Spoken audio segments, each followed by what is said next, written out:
given the timing of this, so we had that so-called counteroffensive by Kiev and seemingly didn't get anywhere. Now we have what is President Putin calling a mutiny by mercenaries fighting for Russia. So let's have your assessment and tell us how sensitive the situation is, in your opinion. Oh, we have more than that, too. We've discussed before. NATO launched its biggest ever aerial war games last week.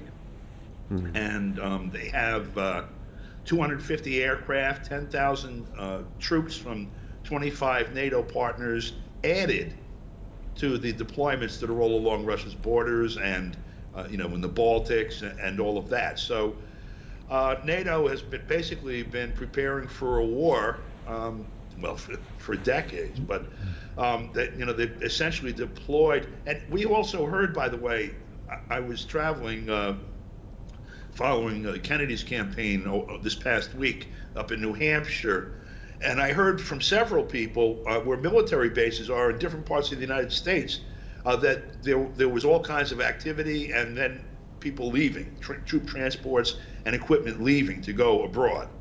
So whatever this thing that's going on there, I have a strong suspicion it's coordinate with U.S. military activity, NATO military activity. I think that this is a war that's begun. So you're talking about direct engagement between NATO and Russia?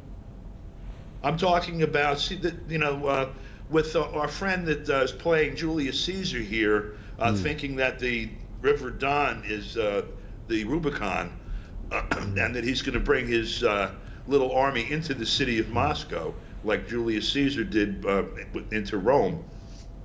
I believe that he is working in coordination with the United States military. That's my belief. I mean, it's not founded on anything except observation, history, and an understanding of who's got what.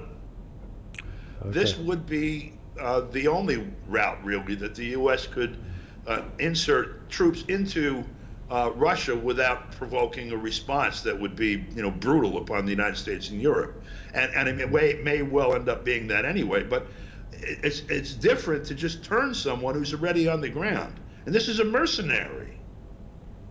Right. And Don, President Putin has just warned against the West taking advantage of the situation. He's also threatened that, in his words, traitors will not get anywhere. So what do you recommend that Russia do at this point in time? Well, honestly, I hope that they don't, the military and the upper government officials don't need my advice. To me, it appears that the thing that's the most important thing, I think, is to maintain order. I mean, the purpose of doing this, aside from trying to actually, conduct military activity, terrorist activity, really is what they're doing, is to cause unrest among the population and insecurity. I mean, these are things that they've been trying to do since 2014 and earlier with sanctions. They thought they could collapse the economy that way. These terrorist actions inside Russia's borders, along the Ukrainian border, hitting the bridge in Crimea, the terrorist attack in St. Petersburg, the terrorist attack in Moscow on Dugina. This is all intended to frighten people, make them lose confidence in the government. And then to do that, you have to position someone else that people will feel more comfortable with, which is the idea, to drive them towards your puppet. The situation here is they're already talking about corruption. This is, Prigozhin's talking about, I'm going to settle the corruption problem in Russia. Corruption is, it's a word that is meaningless, basically. Okay, it's non-ideological. It's a generic word, and it is essentially, corruption is something that is evil in the eye of the beholder.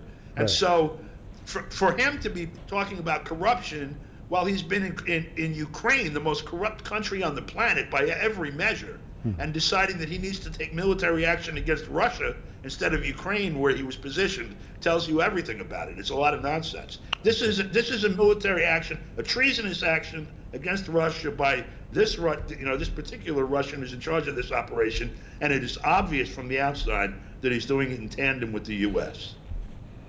Okay, appreciate your thoughts and input. Let me thank my guests. We had our correspondent Marina Kurtanova in Moscow, and also Don DeBar, activist commentator in Austin, New York.